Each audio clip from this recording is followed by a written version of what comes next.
The Meridian Research Station hung silently in Earth's orbit, its sleek solar panels gleaming in the starlight. Dr. Sarah Chen stood at the observation deck, her dark eyes fixed on the unusual readings flooding her holographic display. The quantum signatures were unlike anything humanity had ever encountered, organized, precise, and definitely artificial. "Director Matthews, you need to see this," she called out, her voice steady despite the gravity of her discovery. The station's director floated over in the zero-gravity environment, his silver hair catching the light from Earth below. The anomaly had appeared 3 days ago, starting as a pinprick of unusual energy at the edge of their detection range. Now it was growing, expanding in a perfectly symmetrical pattern that defied natural phenomena.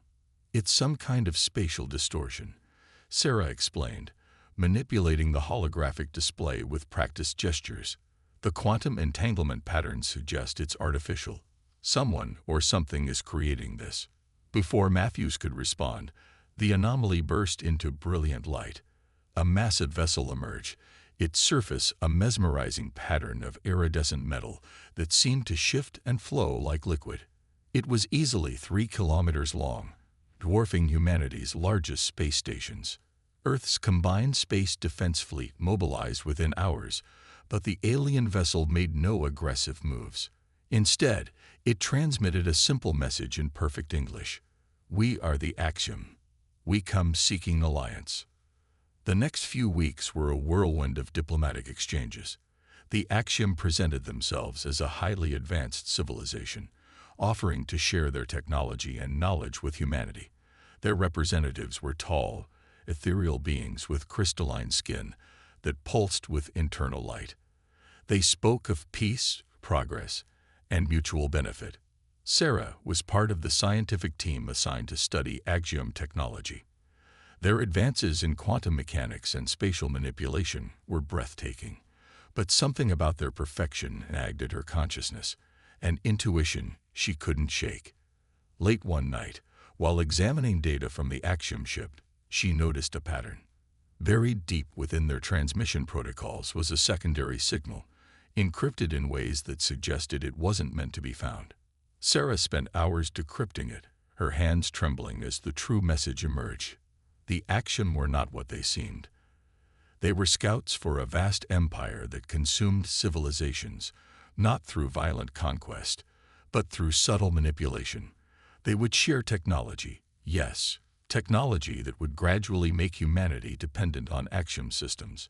Within a generation, Earth would be effectively enslaved, its resources and people serving the empire without ever realizing they'd lost their freedom. Sarah's discovery sparked a covert response. Military leaders and key scientists met in secret bunkers deep beneath the Earth's surface. The Axiom's technology was advanced, but their strategic thinking was rigid, predictable. They had never encountered a species that discovered their true nature so quickly, or one that could act against their own apparent self-interest. General Helena Rodriguez, a veteran of the Mars conflicts, laid out humanity's options. "We can't match their technology," she stated bluntly, "but we can use it against them. They expect logic, compliance, and predictability. We'll give them chaos." A plan was formed. While the official channels continued to welcome Axiom cooperation, a shadow operation began. Human scientists worked to understand and subvert the alien technology. Military strategists developed unconventional tactics that would later be known as Chaos Protocol. The Axiom never saw it coming. Their perfect plans, their subtle manipulations, all relied on humanity following predictable patterns of behavior. They weren't prepared for a species that would sacrifice apparent advantages for long-term freedom, or one that could maintain a massive deception while preparing for war. Sarah stood once again at the Meridian's observation deck, watching the Axiom ship glide through space. Soon, humanity would reveal that they knew the truth. Soon, the real war would begin.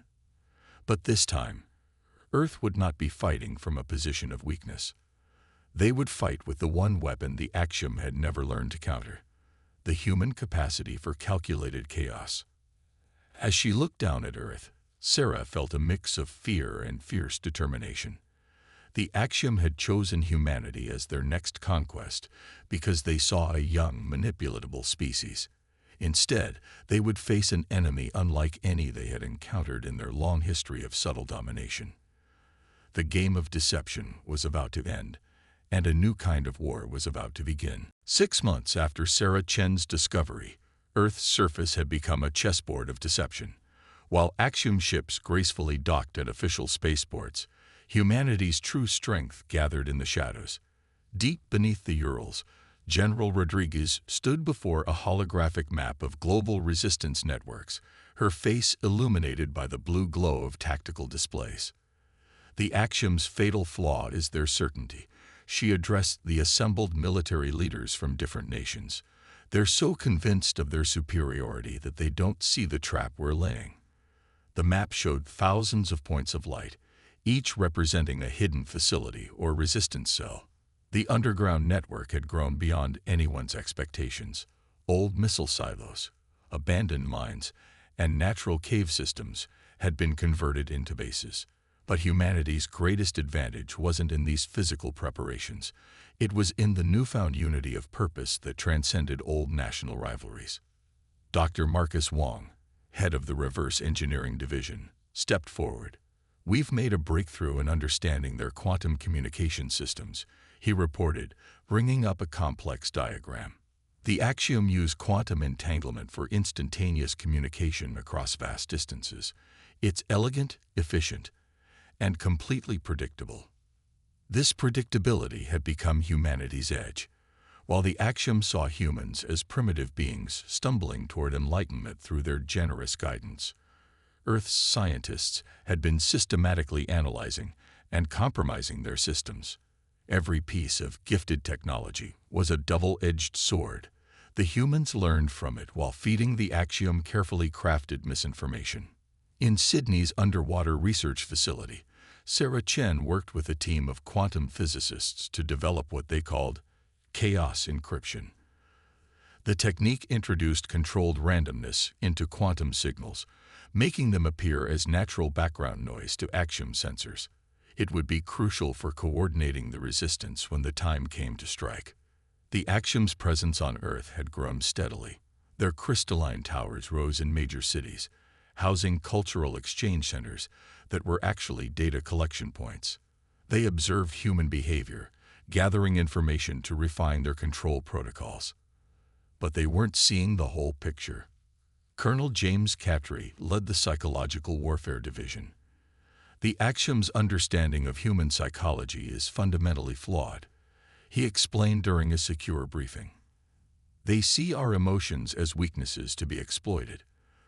They don't understand that fear can become courage, that anger can fuel innovation, that love for our world can make us sacrifice immediate benefits for long-term survival. The resistance developed unconventional tactics. They created phantom data patterns that played to Axiom expectations while masking real activities. They established decoy facilities that appeared to be following the Axiom's technological guidance, while actual research happened elsewhere. Every apparent step toward dependency on Axiom technology was matched by two hidden steps toward independence. In the heart of the Amazon, a seemingly primitive agricultural community was actually a testing ground for new quantum-resistant communication systems. Beneath the Sahara, abandoned oil facilities housed laboratories where scientists combined human intuition with artificial intelligence to predict and counter Axiom strategies. One of the most crucial discoveries came from an unexpected source. Dr. Elena Rossi, a cultural anthropologist, noticed patterns in Axiom behavior that suggested their species had evolved in an environment of absolute order. They literally cannot comprehend genuine randomness, she reported. Their entire civilization is built on patterns and predictions.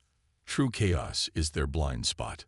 This insight led to the development of Operation Butterfly, named after the concept that a butterfly's wings could cause a hurricane. Small, seemingly random actions were carefully calculated to have cascading effects that the Axiom's predictive models couldn't follow. General Rodriguez stood alone in her command center late one night, reviewing the latest intelligence. The Axiom continued to believe they were successfully guiding humanity toward comfortable servitude.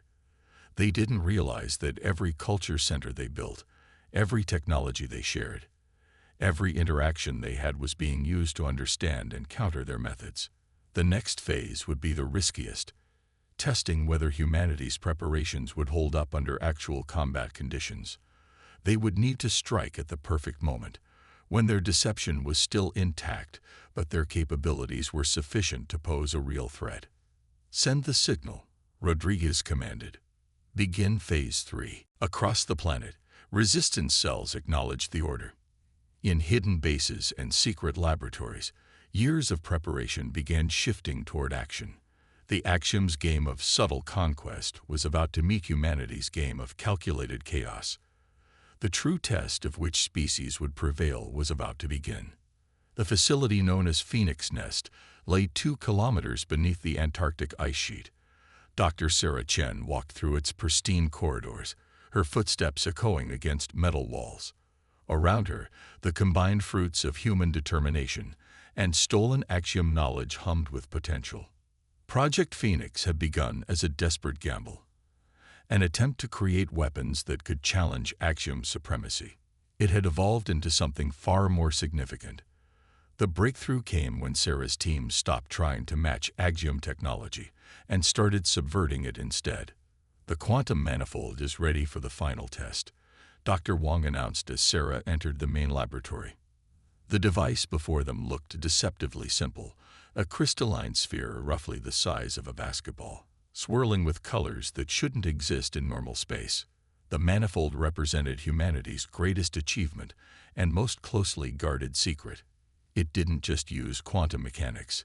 It broke them in ways the Axiom had never imagined possible. Where Axiom technology relied on precision and predictability, the manifold embraced chaos theory at the quantum level. "Begin the test sequence," Sarah ordered. The sphere pulsed with energy, and reality itself seemed to shiver. On monitoring screens, Axiom communication networks across the solar system flickered. For just a moment, their perfect quantum entanglement was disrupted by controlled chaos. General Rodriguez watched from a secure observation room. "How long until we can deploy?" she asked, her voice tense with anticipation. "The prototype network will be ready in 3 days," Sarah replied. "But we'll only get one chance. The moment we activate the full system, the Axiom will know we've broken their rules of physics." The manifold was only part of Project Phoenix. Throughout the facility, other teams worked on equally revolutionary developments. Dr. Rossi's cultural insights had led to the creation of emotional algorithms, battle strategies that incorporated human irrationality as a tactical advantage. Colonel Catri's psychological warfare division had developed quantum mirages that could fool even the Axiom's most sophisticated sensors. But the project's true power lay in its integration of these different approaches. Human emotion, creativity, and chaos were being weaponized on a quantum level. The Axiom's rigid perfection had become their vulnerability. In a secure wing of the facility, pilots trained in simulators that merged human intuition with quantum technology. The neural interfaces they used were based on Axiom designs, but modified to amplify rather than suppress emotional responses. These chaos pilots would be humanity's spearhead when the fighting began. Sarah's personal breakthrough came during a late-night research session. She discovered that human consciousness itself created quantum disturbances that the Axiom couldn't predict. Their technology filtered out these irregularities as noise, but Sarah found a way to amplify them into weapons. The first practical test of this discovery happened in low Earth orbit. A small team of resistance fighters, equipped with prototype quantum manifold technology, approached an Axiom monitoring station. The aliens detected nothing unusual until it was too late. Human quantum chaos overwhelmed their systems, creating a cascade of failures that their logical minds couldn't comprehend. The station's crystalline crew never reported their defeat. As far as the Axiom hierarchy knew, everything continued to function perfectly. But humanity had proven they could win. Back in the Phoenix Nest, final preparations accelerated. The quantum manifold network was being secretly installed in key locations worldwide. Chaos pilots ran increasingly complex simulations. Resistance cells rehearsed their roles in the coming conflict. "There's something else you need to see," Dr. Wong told Sarah one evening. In his private lab, he displayed a quantum scan of axiom biology. Their crystalline form isn't just physical, it's a representation of their mindset. They're literally incapable of processing true randomness. When exposed to enough quantum chaos, their entire neural network begins to crystallize. This discovery was both promising and troubling. It meant humanity had found a fundamental weakness in their enemy, but exploiting it would effectively destroy the axiom's consciousness. The ethical implications weighed heavily on the project leaders. The attack began at dawn. Across Earth, quantum manifolds activated simultaneously, sending waves of controlled chaos through reality itself. Axiom communication networks shattered as their perfect quantum entanglement dissolved into randomness. Their crystalline towers, symbols of apparent benevolence, suddenly found themselves cut off from their hierarchy. Sarah Chen monitored the initial assault from Phoenix Nest's command center. Holographic displays showed the cascade of quantum disruptions spreading through the solar system. "First phase successful," she reported. "Their network is fragmenting exactly as predicted." The Axiom's response was swift but confused. Their ships emerged from quantum space around Earth, their iridescent hulls reflecting sunlight like broken mirrors. But for the first time in their long history of conquest, they faced an enemy that had completely undermined their technological advantage. Chaos pilots launched from hidden bases worldwide. Their ships, hybrid creations of human engineering and subverted axiom technology, moved in patterns that defy prediction. The neural interfaces amplified their human intuition, turning emotional responses into tactical advantages. Commander Maya Patil led the first wave of attacks against the Axiom fleet over North America. Her squadron's movements appeared random to Axiom sensors, but each chaos-induced maneuver was precisely calculated to exploit the aliens' rigid tactical protocols. "They're trying to establish new quantum communication channels," Maya reported. Her consciousness merged with her ship's systems, deploying quantum mirages now. Her squadron released clouds of quantum-entangled particles that multiplied the chaos effect, creating thousands of false signals that overwhelmed Axiom sensors. The space around Earth became a battlefield unlike any in human history. Traditional physics broke down as quantum manifolds warped reality itself. Axiom ships found their advanced weapons missing targets that human intuition could somehow track. Their perfect formations shattered against attacks that seemed to come from everywhere and nowhere at once. But the Axiom were not easily defeated. As their initial confusion faded, they began adapting their tactics. Their ships merged into larger configurations, creating quantum field generators that could partially stabilize space around them. They had never faced such resistance, but their vast experience in conquest gave them resources to draw upon. General Rodriguez coordinated the global response from a quantum-shielded bunker. "They're learning," she announced to resistance leaders worldwide. "Initiate Protocol Hydra." This was the riskiest part of humanity's strategy, deliberately fragmenting their forces into smaller, seemingly uncoordinated groups. The Axiom took the bait, dividing their fleet to engage the scattered human forces. This was exactly what the resistance had planned for. Each human group operated independently, using local quantum chaos to neutralize the Axiom's technological advantage.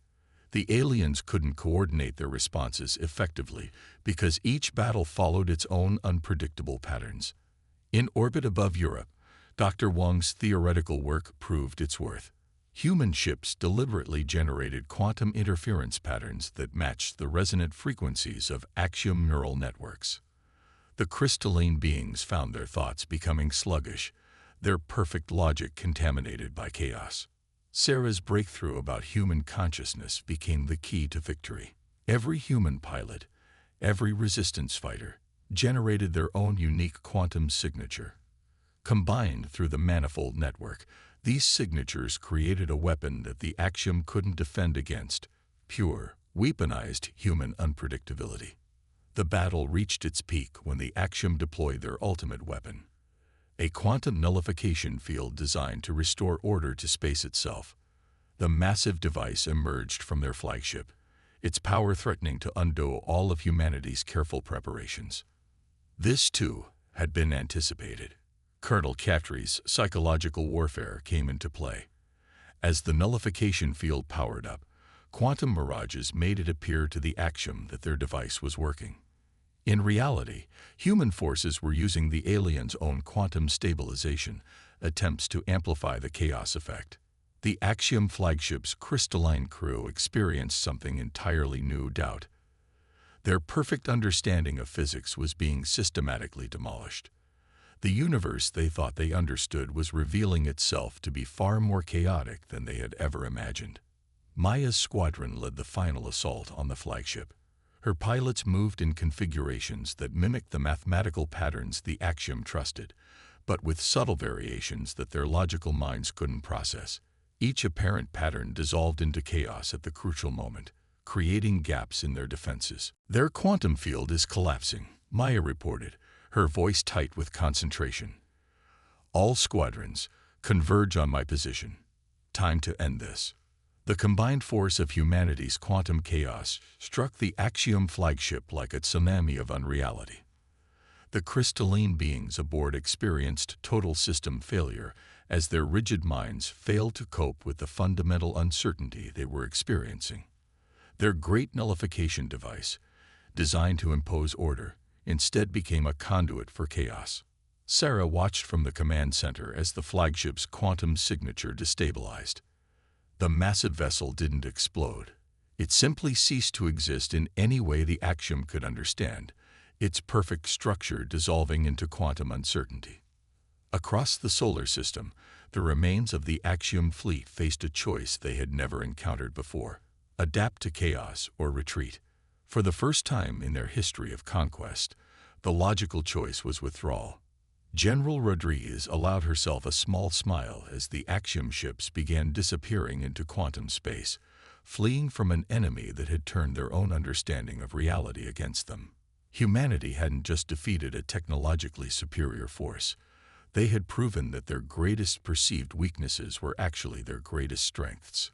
The war wasn't over, but its tide had turned decisively. Humanity had earned its place among the stars not by matching the Axiom's power, but by embracing the chaos they feared. The age of subtle conquest was ending, and a new era of human expansion was about to begin. 3 months after the Axiom retreat, Earth's night sky had changed. The crystalline towers were gone, replaced by new structures that merged human architecture with quantum technology. But the real changes went far deeper than the physical. Sarah Chen stood on the observation deck of the new Quantum Research Institute, formerly Phoenix Nest, now relocated to the surface as a symbol of humanity's technological leap. The facility had become a beacon for a new era of human development, where chaos and order were no longer seen as opposites but as complementary forces. "The latest deep space scans are in," Dr. Wang reported, joining her at the window. "The Axiom have withdrawn to the edges of known space. More importantly, they're changing." The holographic display showed strange new configurations in the remaining Axiom ships, less rigid, more adaptive. Humanity's victory had sent shockwaves through the galaxy. The Axiom's reputation for inevitable conquest had been shattered, not just by their military defeat, but by the fundamental challenge to their worldview. Other civilizations that had lived in fear of the crystalline conquerors began reaching out to Earth, eager to learn how humans had accomplished the impossible. General Rodriguez, now heading the newly formed Quantum Defense Initiative, had her hands full managing these diplomatic opportunities. "We're not just seen as warriors," she explained during a global conference. "We're viewed as liberators. Species that have lived under Axiom influence for generations are learning to embrace uncertainty again." The quantum manifold technology had evolved beyond its military origins. Dr. Rossi's cultural insights had led to the development of quantum bridges, communication systems that could translate not just languages, but entire ways of thinking between species. Humanity's ability to understand and adapt to chaos made them natural intermediaries in galactic diplomacy. Commander Maya Patel led the first official human expedition beyond the solar system. Her fleet carried quantum manifold technology, but not as weapons.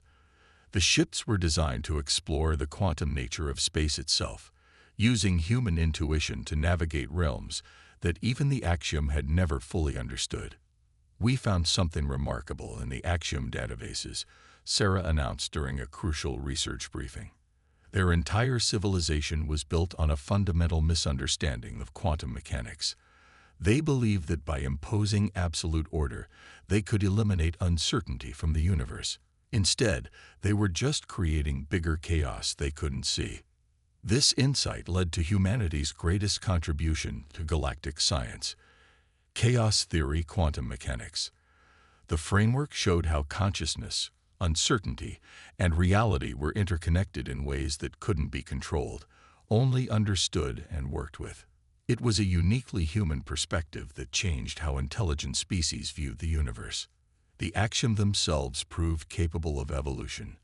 A small group of their scientists, those who had directly experienced the quantum chaos of the war, began experimenting with controlled uncertainty. They reached out to Earth not as conquerors or supplicants, but as students eager to understand a perspective that had eluded their species for millennia. Colonel Chatri's Psychological Warfare Division transformed into the Department of Sinocultural Relations. Their understanding of how different species thought and adapted became crucial as humanity took its place in the galactic community. The emotional algorithms developed for war found new applications in fostering understanding between radically different forms of consciousness. But perhaps the most profound change was in humanity itself. The knowledge that they had not just survived but fundamentally changed a superior civilization gave humans a new sense of purpose. The traits they had once seen as weaknesses, emotionality, unpredictability, adaptability, were now recognized as essential aspects of consciousness that had evolved for a reason. 1 year after the war, Sarah stood before the United Nations, now expanded to include representatives from allied alien species. "The Axiom thought they were uplifting us by teaching us their technology," she said. "Instead, we uplifted them by showing them the power of chaos, the strength in uncertainty, and the wisdom in accepting that some things cannot and should not be controlled." The quantum manifold network, once a weapon, had become the foundation of a new type of civilization. Human ships ventured into the galaxy not to conquer or control, but to explore and connect. Each discovery brought new challenges, new adaptations, and new ways of thinking that would have been impossible under the Axiom's rigid order. Maya's expedition had reached the edge of known space when they received an unexpected transmission. A new species, previously unknown, had been watching Earth's conflict with the Axiom. They had remained hidden for millennia, believing no one else could understand their quantum-based consciousness. In humanity, they saw kindred spirits who could bridge the gap between order and chaos. As Earth celebrated the anniversary of their victory, the night sky was filled with ships from a dozen allied species. The quantum manifold network pulsed with communications in languages that had no words, sharing thoughts and feelings across the barriers of biology and physics. Humanity had not just won a war. They had changed the fundamental nature of galactic civilization. "We never wanted to rule the galaxy," General Rodriguez reflected during the celebration. "We just wanted to be free to be ourselves." It turns out that was exactly what the galaxy needed. Sarah watched the celebration from her old spot on the observation deck, the quantum manifold she had helped create humming softly in its housing. The stars seemed brighter now, full of possibility rather than threat. Humanity had faced extinction and emerged not just stronger, but wiser. Their legacy would not be the weapons they created or the battles they won, but the new understanding they had brought to the cosmos. The age of rigid order was over. The era of dynamic balance had begun, and humanity was leading the way into an uncertain but infinitely promising future.